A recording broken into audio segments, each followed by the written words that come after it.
We're going to continue our discussion of Karen Horney, the first really prominent woman in the psychoanalytic movement. There, of course, is another woman that we really are not going to deal with in this course because she didn't develop a theory of personality, but many of you may have heard of her, and that's Anna Freud. And Anna Freud was the daughter of Sigmund Freud. She did a lot of work with children. And the one book that, if you were to read a book of hers, you might want to read, has to do with defense mechanisms. But she really was a follower of her father, and so she did not generate, certainly, any kind of independent theory. Now, as you can see, Karen Horney made a real break from Freud. And certainly, most people find it much easier to think about her theory because it is so socially and interpersonally oriented. And also, she is really saying that your life in so many ways is determined by what actually happened to you as a child and what actually happened to you as you were growing up, as an adolescent, even as an adult.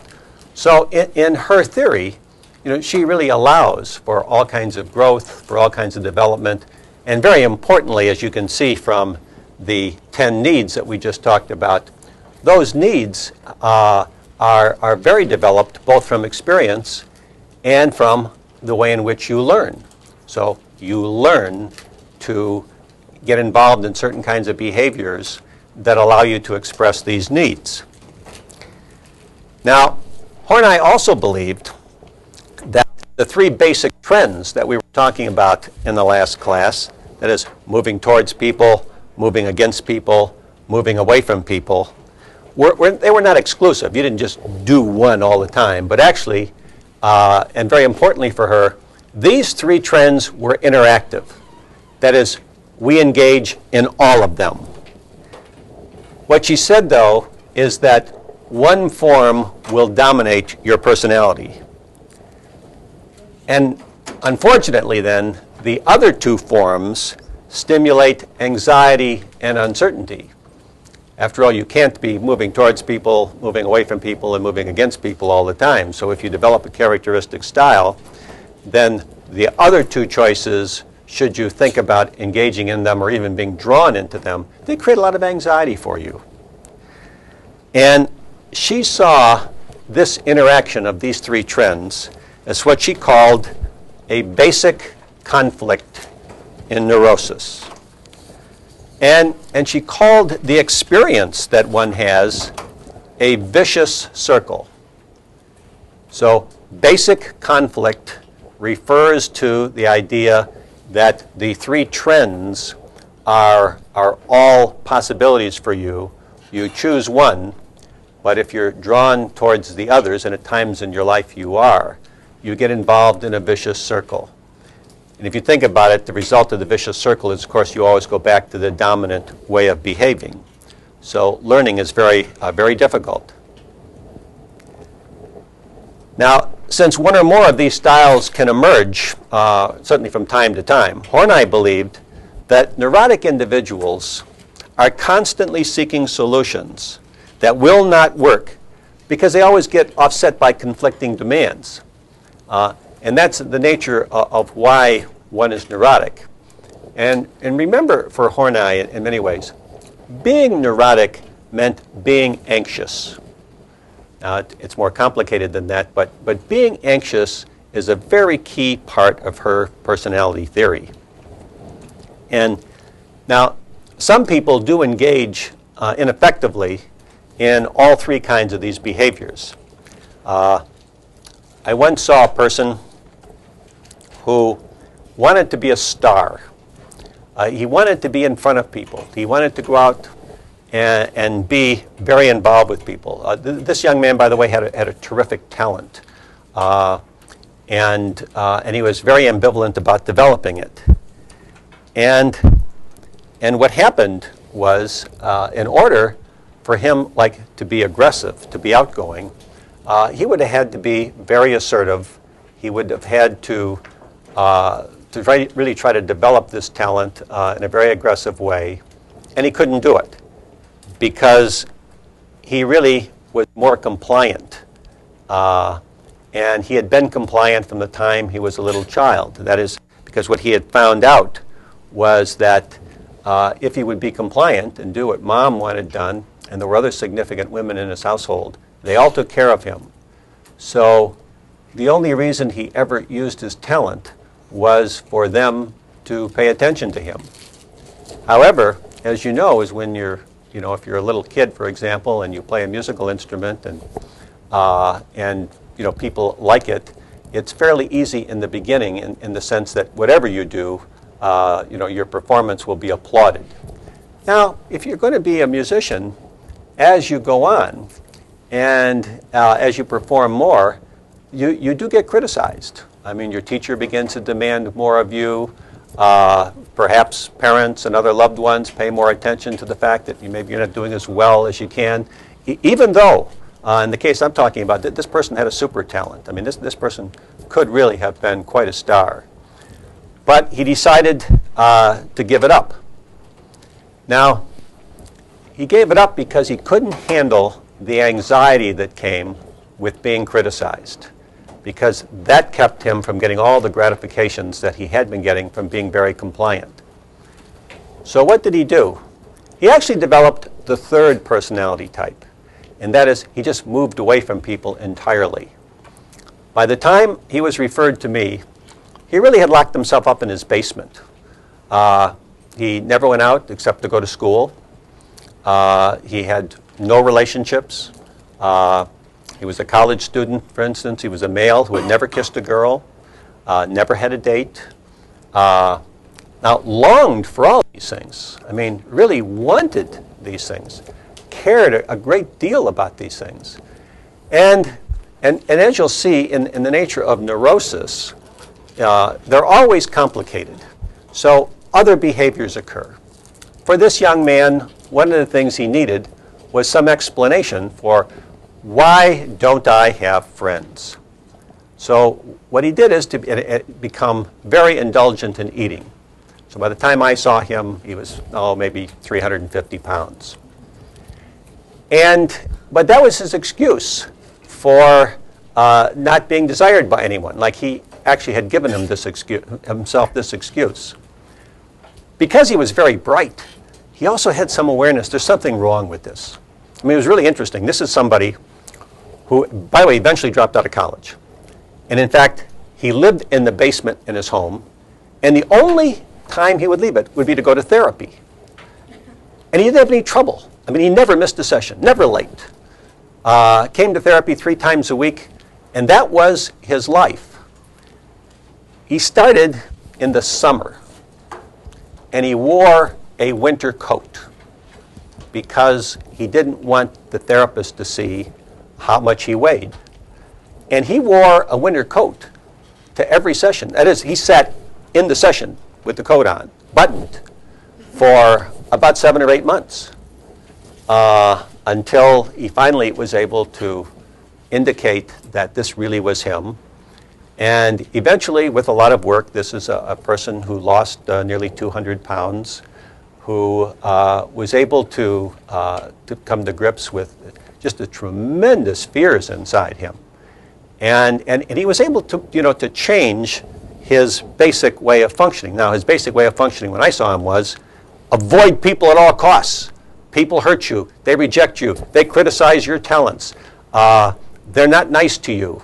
And were you to try to get close to them, like to ask somebody to go out, they would reject you, and that would just create more anxiety.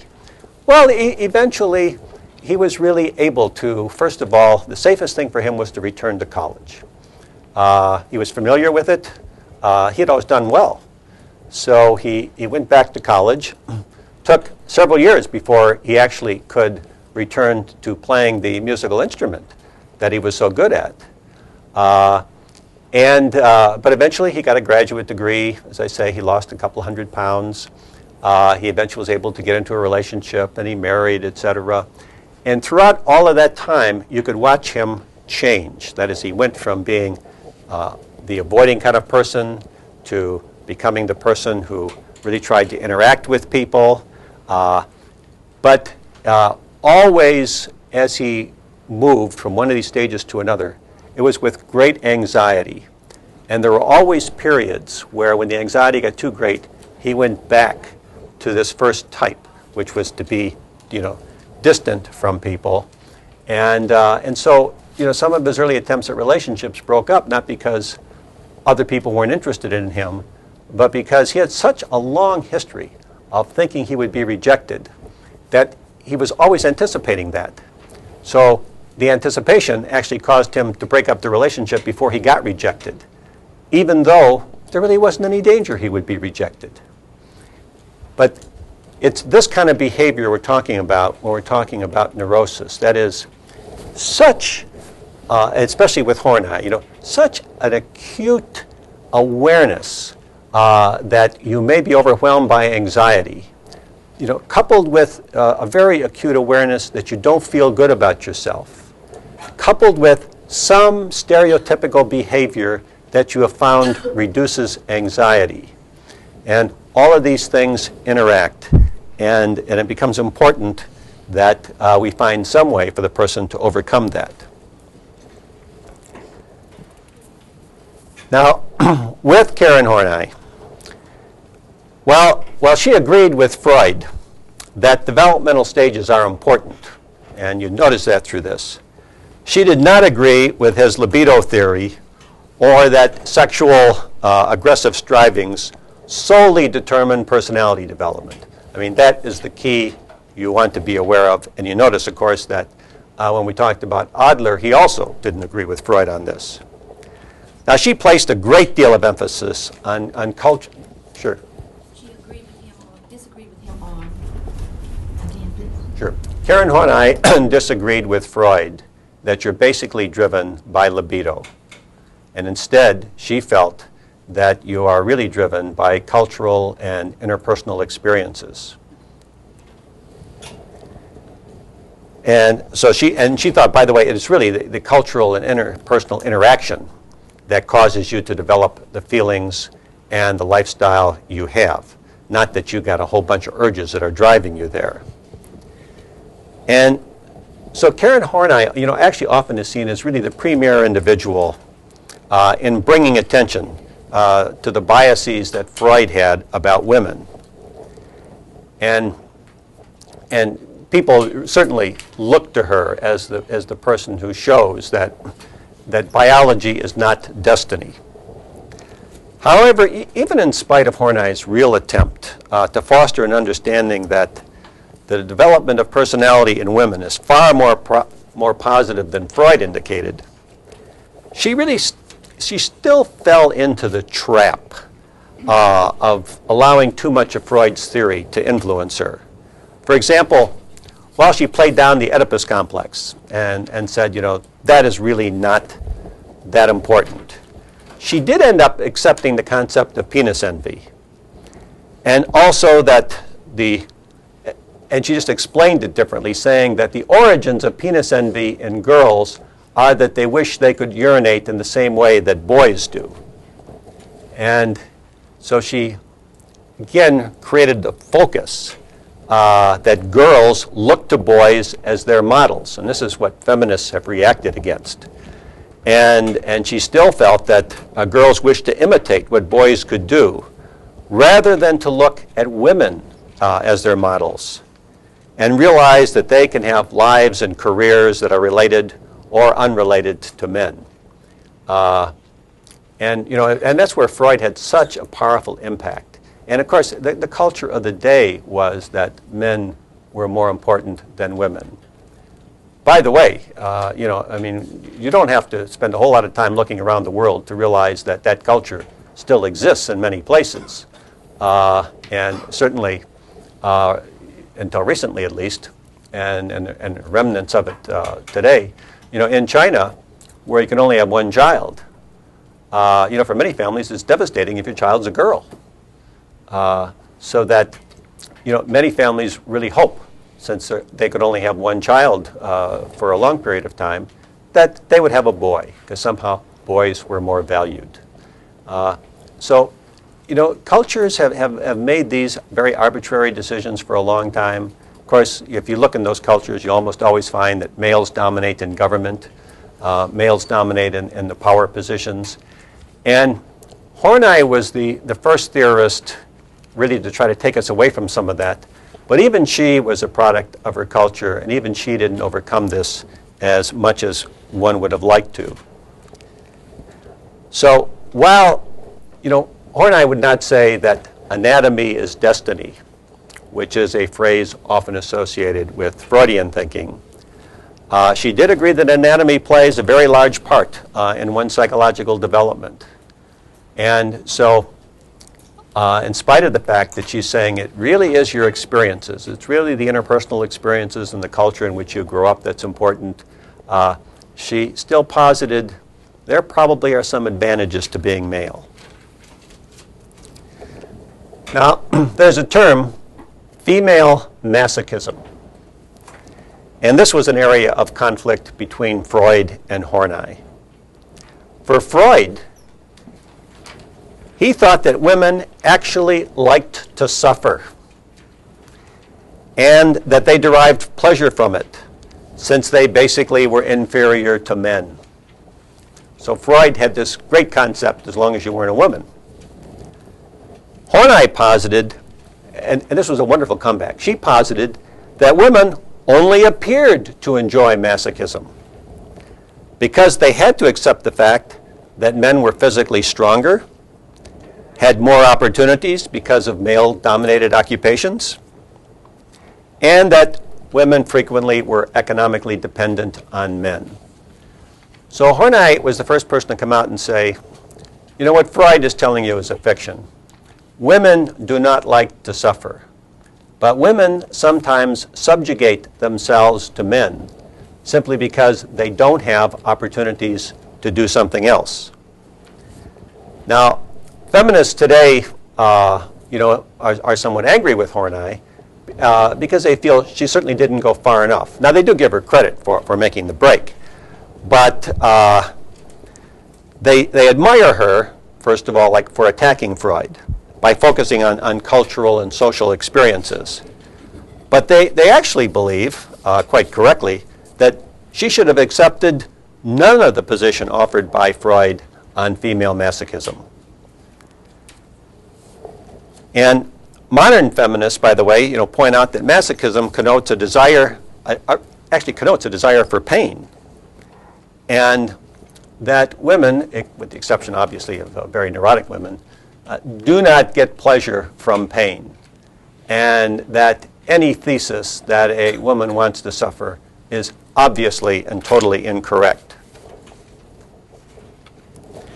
And of course, in the current theory, what we realize is that for any adult woman, given the same choices as men, women will make similar decisions. That is, women will choose to seek happiness, they will choose to seek power, they will choose to seek gratification, they will choose to be productive, they will choose to be nurturing, etc. They will choose to do all kinds of things.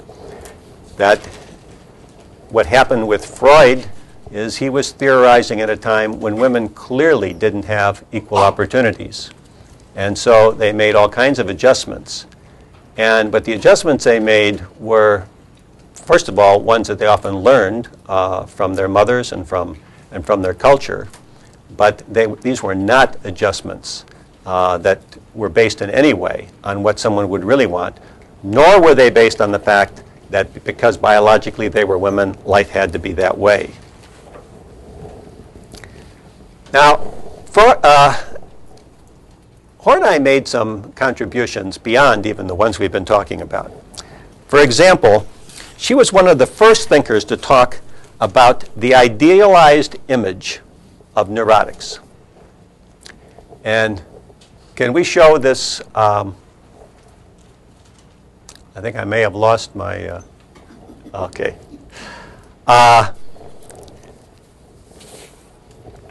She indicated that people build an unrealistic ideal of themselves, and they foster a sense that they are more successful, important, and effective than they really are. So this idealized image in many ways is something that drives people. And these people are driven to try to realize the image that they feel they're projecting. So the person is trying to be not just me, but the idealized me. And once I present that I am the idealized me, she posited that I'm driven to try to be that way. Now, in the midst of this attempt to be ideal, Horney noted that individuals become quite compulsive, and they develop what she labeled the tyranny of the shoulds. And this is a concept that she is well known for, and it has lots of implications when you're trying to understand neurosis. Simply put, she observed that people are driven to be certain types of individuals and that they necessarily must limit their behaviors so that they can engage perfectionistically in a very limited number of behaviors. That is, people behave the way they should in order to be perfect. Now, obviously, the shoulds that dominate a person's life are derived from what important others have told you you should expect to be. So the domination or the tyranny of the shoulds has to do with the idea that if you are going to be loved, if you are going to be cherished, you should do certain things, or you should be a certain kind of person, and that you're driven by these shoulds. This is not a reflective life. This is not a life where you're aspiring to something where it would be fun to be this way. It's more like you are driven, and if you don't become this way, you will not be loved. You see this, in times and occupations people have, like mom or dad thinks you should be something. You should be a school teacher. You should be a dentist. You should be a lawyer. You should take over dad's business. You should take over mom's business. And that somehow inside the person, the individual develops a feeling, if I don't do what I should do, then I won't be loved. Now, what's important about this is that it is how the should occurs. For example, if mom is a very successful lawyer, the daughter may develop a sense, having observed mom, and how everybody pays attention to mom, and how she seems to be very successful. And whenever anybody mentions mom is successful, they mention she's a lawyer. The child may then develop the sense that being a lawyer is something she should do if she wants to be like mom. It's not necessarily the case that mom has insisted on it. And this is this concept that we talked about earlier with Freud, where the child projects onto the parent. What the child thinks, the parent thinks is important. There's this projection. So the girl, hearing so much about mom's law career, thinks, mom wants me to be a lawyer. Then the girl introjects into herself the value that if I am going to be a very successful female person, I should be a lawyer, because that's what I observe everybody telling me makes mom the successful person she is. So I then may be driven to become a lawyer. It may be a little surprising even to mom. Mom may be pleased that she's going to seek to be a lawyer, but mom doesn't feel that she ever really pushed it, and it may well be the case that mom didn't push it. That is, mom is not demanding this girl be a lawyer. The girl has now developed these internal values that push her to be a lawyer because she thinks that's what's important. Now, Horney then developed a taxonomy of how individuals protect themselves. And this is a kind of a different set of defense mechanisms than Freud gave us, although you'll find some of these are quite like Freud, some differ. Now, she named 7 defenses. And the first one is called blind spots. And blind spots represent a mechanism whereby neurotic individuals are actually able to overlook unacceptable, unintegrated behavior. That is, Horney noticed that neurotic people sometimes engage in very inconsistent behaviors, but they have no trouble with it because they simply ignore its inconsistency. And the important thing here is by ignoring the inconsistency, they avoid a lot of anxiety. We tend to see blind spots in people, but they don't see it in themselves. We could take a simplistic example, but you might have a bright, very successful, talented woman who only dates muscular, attractive, not very bright men. And we look at the woman and we say, gee, with all her talents, why is she dating these bozos? And you may find that while one part of her is very adult, very mature, I mean, she is a very talented, successful, gifted woman, but on the interpersonal level, especially with males, she is very frightened, very insecure, and so she really only reacts to very superficial aspects of men.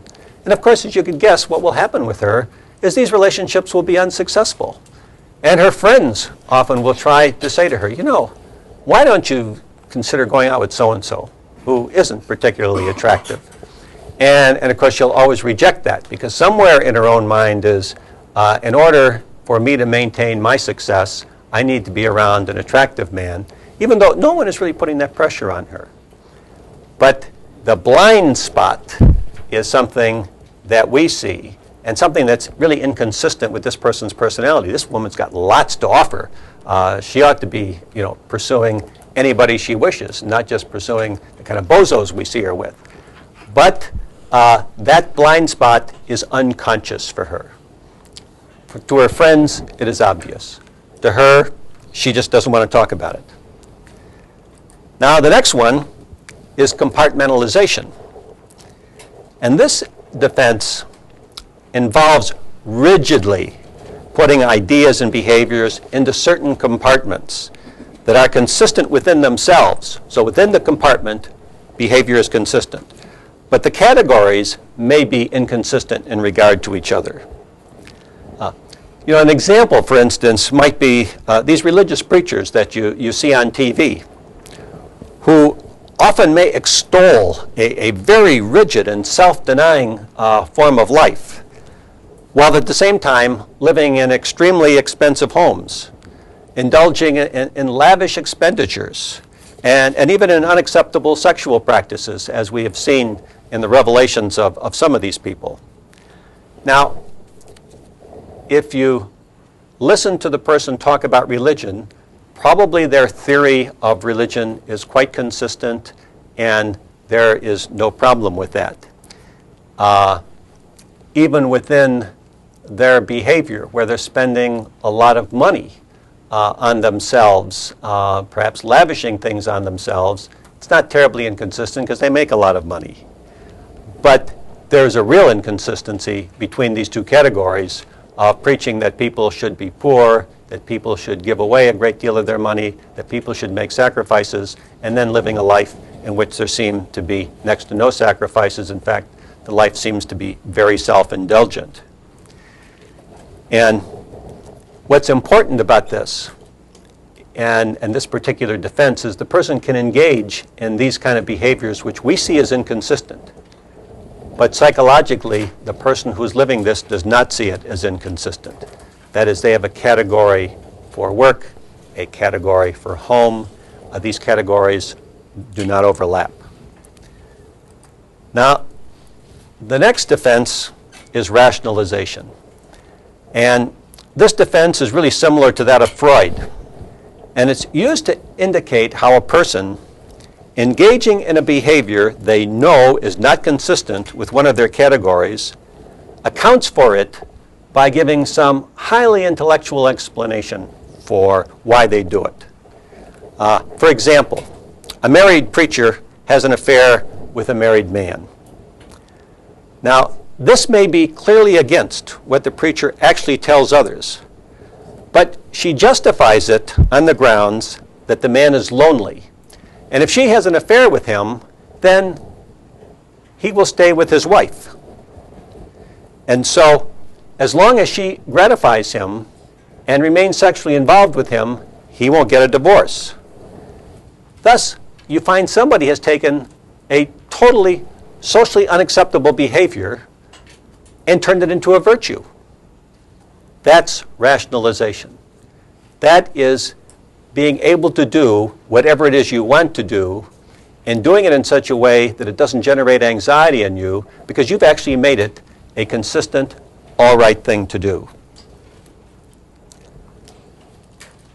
Now, our next defense is excessive self-control. And as you might guess, of course, just by that very nature, this represents behavior that is extremely rigid. And Horney used it to describe individuals who frequently are hostile or angry. And they have difficulty in controlling these kinds of impulses. And actually, their very attempt at control adds to their problem. For example, she noted that rageful people often tightly bind their rage. But this sets up a vicious circle in that the very act of controlling rage often leads one to become even more rageful because there's no way to express it.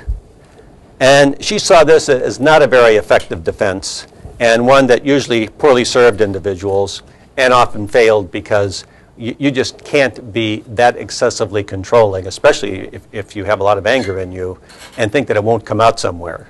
So for her, this was a very poor defense and one that did not work well. Then she talked about arbitrary rightness. This defense was really a new observation, by the way, in psychoanalytic thinking. You won't find this in earlier theorists. She observed that some people, in the midst of conflict, being unable to integrate warring parts within themselves, simply declare that they're correct. And if you ever engage such a person in conversation, you'll find that logic completely fails. What happens is that the individual's need to be right is so powerful that no matter how logical you are and how you present your position, that what this person is doing is irrational, has no effect on them. And it's interesting, this defense actually was pointed out by some people many years ago when John F. Kennedy was president. And Kennedy told some of his close friends that it was clear he was going to run for re-election in 64, and as you know, he was assassinated in 63. But he told friends that as soon as he was re-elected, he was simply going to declare victory in Vietnam and bring all the troops home. And that's a great example of this, is you've got all this chaos, you've got everything going wrong, you simply declare, there's nothing wrong, things are right, we have won, it's over, and we'll go on. And when you deal with people like that, interpersonally, often, you'll find this very frustrating because you realize what the person is saying to me is absolutely irrational. This is not what is happening. But to the person with this defense, it's very satisfying to them. And by the way, as you might guess, if you argue too long with this person, you simply will lose the relationship. Now then, there was the defense of elusiveness. And another approach here is a lack of integration, or being unable to really integrate experiences. You simply become elusive. That is, the person is never pinned down on opinions or beliefs, so that the person never experiences anxiety by having other people claim that they are wrong. Now, to engage in this defense, that is being aloof, obviously you need to keep away from people. That is, you need to not really be present to individuals who are close to you. And you have to be willing to redefine your position frequently so that no one actually pins you down. That is, you don't ever really take a strong stand around friends, or you won't have friends for very long. And so if someone may say something and you point out to them, this is absolutely illogical. The person then says, well, that's not really what I said. What I said was, and the person shifts their position enough so that they're somewhat close to what you're saying is correct. They don't say, you're right and I'm wrong. This is a person who would never say, you're right, I was wrong. They will always say something more like, you know, that's not really what I said. No, I didn't mean that. You're misunderstanding me. That they are always defending themselves. They are always presenting that the individual is correct, and that if there is a flaw here, the flaw is in you.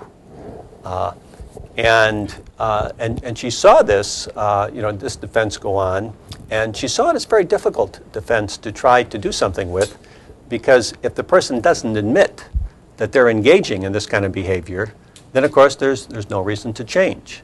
So once a person develops this kind of lifestyle, this tends to be chronic. Now, the next one then is cynicism. This is a primitive defense that Horney noted that involves denying moral values. Simply put, cynicism occurs when an individual decides no one is reliable, that society is basically bad, and that there is no reason to trust anyone else. This serves as an important defense that allows for isolation and non-social involvement while justifying a lot of extreme behaviors. Now, if you remember, earlier when I first started telling you about Horney's theory, one of the reasons why she came up with this defense is Horney had a lot of suspicions about whether you could trust people or not.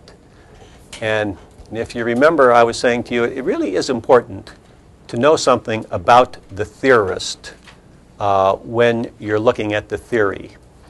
And in Horney's life, she really had a lot to overcome. I mean, she had the absent father, as I mentioned. She goes off to medical school. She's the only woman in medical school. She's trying to overcome, she's very bright, obviously, trying to overcome a theory of Freud's, which is really saying, your anatomy is your destiny, and she proposes, no, actually, your destiny is determined by your social environment. It's determined by the kind of interpersonal experiences you have. But for her, her culture was not nourishing. Many of her interpersonal experiences were not happy ones. So even she ended up positing in a way that many people start off life seeing the world as hostile, seeing it as unsafe. In other words, while she ended up, and this was progress for her because she started off almost describing the fact that this would be the normal way to look at things. Eventually she got to the point here with this defense of saying, actually, if you start off with the idea the world is hostile, that's a defense. That is not an appropriate way for you to look at life. So this was a big improvement for her to have the insight that this defense existed. Now, in psychotherapy, Horney is a person who was very different than Freud. She did use free association. She did use dream interpretation, but she really saw the interaction between the patient and the therapist as the real key for learning. And so she was a very active therapist. I mean, she really talked with the patient. She also helped the patient to reflect back, of course, on history, which all psychoanalytic theories do to some extent. But she tried to get people more to look at their interpersonal experiences. She wasn't nearly as focused on taking you back, trying to remember very early memories, as she wanted you to talk about interpersonal relationships where she could kind of listen for themes. and where she could listen to see, like, like what kind of personality are you? What kind of defenses do you have? And remember for her now that constantly the defense that's key, or the reason for defenses, is that she is talking about warding off anxiety. Remember that basic anxiety is kind of central to her thesis. And in therapy, the idea would be, and by the way, people don't come into therapy if they're not experiencing some anxiety. So, her focus would be what are the sources of this anxiety, but where she would look for it would be what happened to you in relationships like with mom and dad, but with your siblings, even with adults. What is it that's feeding into your lifestyle that's creating anxiety for you? Right, now, having talked about Karen Horney, sure. Dr. Shea, now Carl Jung also viewed his relationship to be able to speak with the patient. Correct. So what is the difference between Jung and Horney? Oh, okay. As far as that. Sure. The question is, Jung also talked very actively with the patient. One of the big differences in Jungian therapy, say, versus being in therapy with Karen Horney is that Jung, if you remember, was very interested in memories. And in Jung's case, he thought that you were influenced not only by what you could remember about what happened between you and mom and dad and your siblings, but actually he was very interested in what you might be influenced by that happened to relatives that go back for generations. Remember, and he had this theory about in your dreams that you may have symbols that go back to the Middle Ages, may go back to the caveman's age. And he would think these are real memories that happen somewhere in your history, and they're continuing to influence you. So for Jung is the person with the most extreme historical perspective, in the sense that for Jung, history was from the beginnings of mankind almost, that is, for all the generations you could possibly go back in your phylogenetic history, all the way through to your future, because Jung believed you also were influenced by your future and looking forward to the future. Now, Horney was a person who felt that the basis for your development was really in your current life, that is, in the life that occurs after you're born, but that you continue to learn depending on what culture rewards or doesn't rewards, and what really is the nature of the kind of interpersonal relationships you have. And you'll notice that with Horney, she felt that relationships can get so bad that what you do is you just get yourself far away from people. You become aloof, you develop defenses, you develop blind spots, you develop all kinds of mechanisms so that you really don't have to interact with people, because that interaction has proven to be so anxiety-provoking from earlier life experiences. Jung might posit that part of the reason for your anxiety is because of the primitive fears that you have had with you from the time you were born, which come from your ancestors. Horney would not say that. Horney would say, if you have anxieties and you have fears, it's because of things that happened to you as you were growing up. And so those are the things we have to look at, and those are the things we have to correct. Now, our next person we're going to look at is Harry Stack Sullivan, who actually became famous because of his theory of interaction with people. And he is one of the early psychoanalysts, in fact, the only one, who did not have any personal relationship with Sigmund Freud. Karen Horney knew Freud, Adler knew Freud, Jung knew Freud. Harry Stack Sullivan was an American who did not know Freud. But his theory is seen as important by people because he so stressed interpersonal relations. Now, Sullivan was born in 1892 to a recent Irish immigrant family in rural New York. And if you'll notice in your text, when you read about Sullivan, I mean, Sullivan is a bit on the weird side. in fact, many of our theorists, as you'll notice, had idiosyncrasies. But for Sullivan, he was seen as a lonely person, that he was somewhat reserved, that he was a user of alcohol, a significant user of alcohol to deal with anxiety. Given you're talking about the turn of the century Irish, probably that was a very acceptable behavior. In fact, I've even mentioned to people in my family, falling off a bar stool was like a developmental task. That people drank so much that you didn't think about alcoholism in many Irish families as being that serious a problem, since there were so many people who were alcoholic. Sullivan really fits into that stereotype. I mean, there's a lot of evidence that he used alcohol to cope. There is some evidence that he was involved in a homosexual relationship during his pre-adolescence. And there also seems to be some evidence that he entered puberty rather late. That is, he probably was at least 17 years of age before he really reached puberty. And while Sullivan expressed publicly a desire to be married, most people who knew him were unclear as to whether he was gay, whether he was bisexual, whether he was heterosexual. But one thing we do know that given the period in which Sullivan grew up, if he was anything other than heterosexual, he surely would never have owned up to it in any public way. So he ends up being perceived as being straight, but there's a lot of suspicion that probably was only because of the demands of the day, not because that's really what Sullivan felt.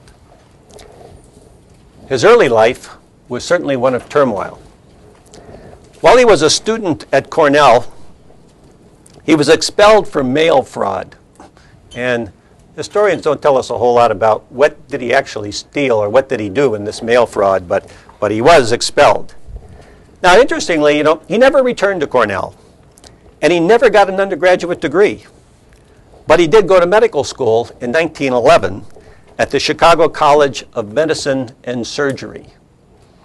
That, by the way, is a medical school that no longer exists. But he graduated, and there are stories about him like that after he left Cornell, that he was sent to prison. And there are other stories that he had a psychotic break during this period, and he was receiving treatment in a psychiatric hospital. There really is no question, though, that for Sullivan, that he had some bouts with schizophrenia, and that much of his clinical career was devoted to seeking a treatment for schizophrenia. And treatment centers that focus on the treatment of schizophrenics have often used Harry Stack Sullivan and his theory as kind of a model for how treatment should occur. And what you want to know about Sullivan also is that, in his own world, the key thing, I mean, the really important thing, was that he felt that all this chaos that, of course, comes with psychosis and schizophrenia really comes because you are not safe with other people. And we have to make a lot of assumptions about his theory because it's not as clear as it could be. But what you will find is that anxiety dominates and ineffective interpersonal relationships become the key. And next lecture, we're going to talk much more about this.